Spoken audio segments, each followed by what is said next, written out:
Dobry den I dobre doszli. Hello everyone and welcome. We are a Spelling Time and we are delighted to be part of Brent's wonderful Together in Brent Festival. And today we're telling magical Bulgarian stories. This one is about the summer. So get yourselves comfortable and we'll begin.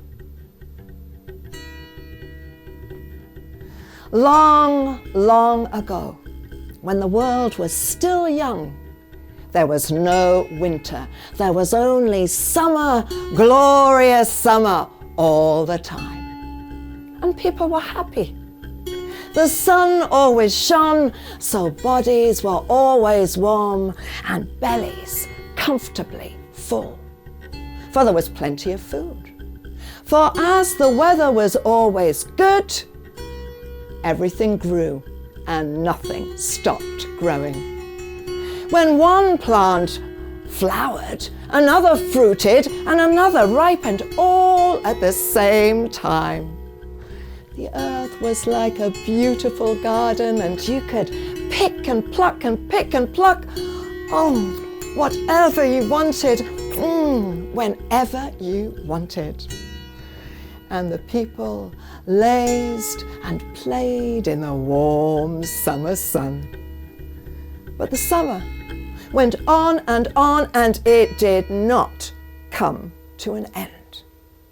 And as the weather was always good, everything grew and nothing stopped growing. Nothing died. New life was born, but it kept on growing and nothing died. Everything grew huge, except for the people, of course. They remained the same size. The animals grew huge. There were mice as big as cats, cats as big as dogs, dogs as big as horses, and horses as big as elephants. But worst of all were the insects. They grew as big as rats. And the air was thick with swarms of flies and mosquitoes, whining and buzzing and whining and buzzing everywhere. People had to take a fly swat with them as big as a tennis racket to defend themselves whenever they went out. Phew, phew. The world had become an overcrowded, hot, noisy, chaotic place. And some of the animals grew strong and bold, and they thought that they were better than everything else and that they could do just as they pleased. Now, the king at that time, the king of the humans, he had a beautiful daughter. And one day they were sitting together in the great hall of the palace when there came a knock at the palace door. And in stepped a giant frog. He was as big as the doorway itself. He wore a waistcoat of the finest yellow silk and he sported a thin pencil moustache. The frog, he puffed himself up, he twirled his pencil moustache and he said, "Your Majesty, I am king of the frogs and I want to marry your daughter. Now what do you say to that?" Just then, a big, fat, juicy fly went buzzing by, and the frog, he flicked out his long, thin, sticky tongue. He caught the fly in it and he swallowed it whole. The king and the princess looked at each other in horror. "Daughter," whispered the king, "do you want to marry this frog?" "Oh, no, father, I certainly do not," she replied. "Your Majesty," said the frog, "I'm a fine figure of a frog. Your daughter ought to be proud to marry me. We will make beautiful children together, and like it or not, I will come for her tomorrow. I will put her on my back and take her to my mud palace by the river." Well, the king, he did not know what to do. So he said, just a moment, I need to consult with my advisor first. And he stepped out of the great hall and he went to a place where he was alone. Then he reached his arms up to the heavens and he cried out to God. Oh, God, please help us. The world has gone mad. The animals are out of control. And now a giant frog wants to marry my daughter. Oh, God, please help us and get rid of that giant frog. And God took pity on the king and his people. Very well, he said, listen and I'll tell you what to do. So the king listened. And when God had finished, the king went back into the great hall and he said to the frog, of course you can marry my daughter, but I want her to have the finest wedding in the land. Gather together a wedding party of all the animals in the world and bring them here tomorrow to celebrate. Well, Frog, he was delighted with that, and so off he went, hip hop, hip hop, hip hop.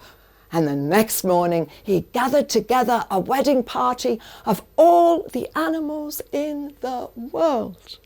There were mice as big as cats, cats as big as dogs, dogs as big as horses, and horses as big as elephants.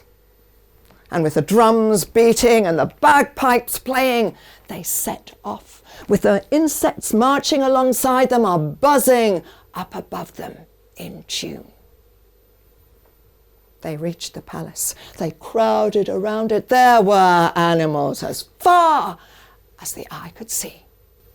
The king came out to meet them. Then in the space around him, 4 doorways appeared. One to the north, one to the south, one to the west, and one to the east, hovering in the air just above the ground. The 4 doors through which the 4 winds blow in from the other world. God pointed to the northern door and he said to the king, open that one. The king opened the door and at once in flew the icy north wind, the icy biting north wind. It blew through the animals, chilling them to the bone. Clouds swallowed the sun, the leaves shivered and fell from the trees. And then came the sound of horses' hooves. And from out of the door of the north wind came a rider on a red horse.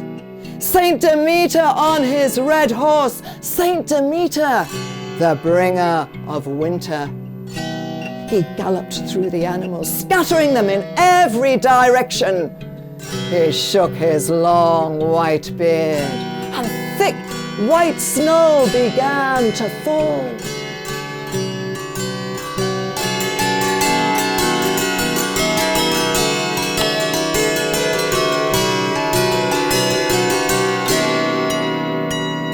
And soon, snow had covered the whole land.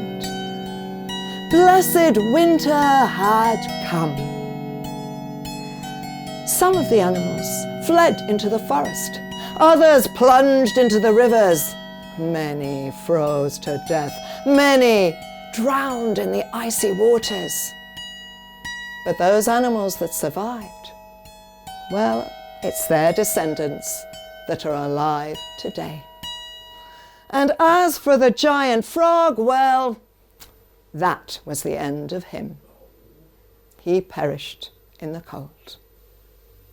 The people ran into their houses. They lit fires to keep warm. And they had enough firewood in the shed and enough food in the cupboard to last them throughout the winter. And ever since then, there has been both winter and summer, and the beautiful seasons of spring and autumn in between. In winter, the earth rests beneath a blanket of snow. Death comes to some, but new life lies dreaming beneath the surface, waiting to be born. For after winter comes beautiful spring, and then glorious summer returns once more. Thank you.